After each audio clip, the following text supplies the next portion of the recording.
C'était la grâce, Alexandre Tarot. La seule chose qui peut substituer à la grâce, c'est le silence. Mais rassurez-vous, je ne le respecterai pas. Bonsoir, et merci d'être là. Je voulais évidemment, ce soir, saluer particulièrement Vincent Lagond, présent ici. Pourquoi lui? Parce qu'il fut président de Deauville, parce qu'il fut président du Festival de Cannes, parce que c'est un acteur immense, parce que c'est un ami. Et puis, finalement, ça lui donne le droit à toutes les futures présidences espérées.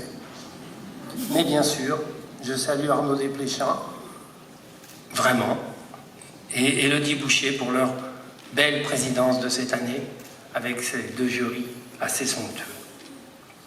En préambule, parce qu'il y a un préambule, je souhaite rappeler que le cinéma américain est bien l'objet de toutes les convoitises. Celle des exploitants, qui misent sur les blockbusters pour dynamiser les entrées. Celle des promoteurs de lois marketing et économiques, qui depuis Edison aspirent à la recette miracle, au bénéfice ou au détriment des cinéastes.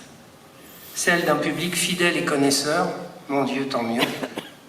Et enfin, certains sélectionneurs de festivals qui entendent Made in USA pour international. Deauville, avec plus de 50 films venus des États-Unis, demeure, par ses choix, le plus important festival en Europe, consacré à cette légendaire et prometteuse cinématographie. Je voudrais, à cet instant, saluer et remercier mon compagnon de route, sans qui rien ne serait possible et sans qui rien ne fut possible, un orpailleur de la culture, Philippe Augier, avec qui nous avons bâti cette année ce festival de demain, où la conscience du nouveau monde qui se profile préside à nos ambitions. Où est la beauté? Dans la splendeur du vrai, répondit jadis le plus grand des philosophes. Où est la vérité? Demanda l'apprenti. Dans le service de l'art qui grandit l'homme et l'élève à sa vertu de démiurge, quand le divertissement, selon son étymologie, le détourne de ce noble but.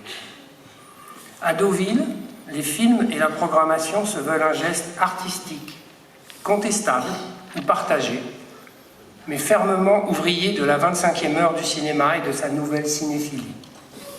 Nous enchantons l'avenir, trace d'un demain qui appartient au poète, réalisateur d'une pellicule oubliée qui tutoie la transcendance.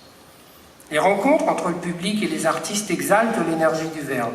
Les hommages témoignent de notre admiration pour les récipiendaires.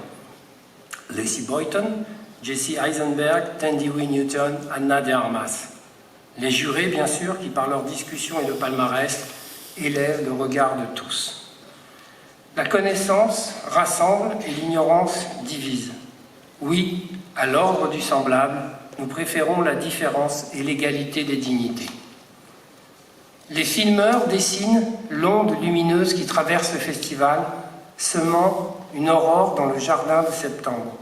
Les ancêtres, les augures plutôt, ancêtres bienveillants des réseaux, ont annoncé ce tapis rouge et parfois volant, qui rubéfie nos émotions comme l'antichambre de nos amours au goût des baisers de cinéma.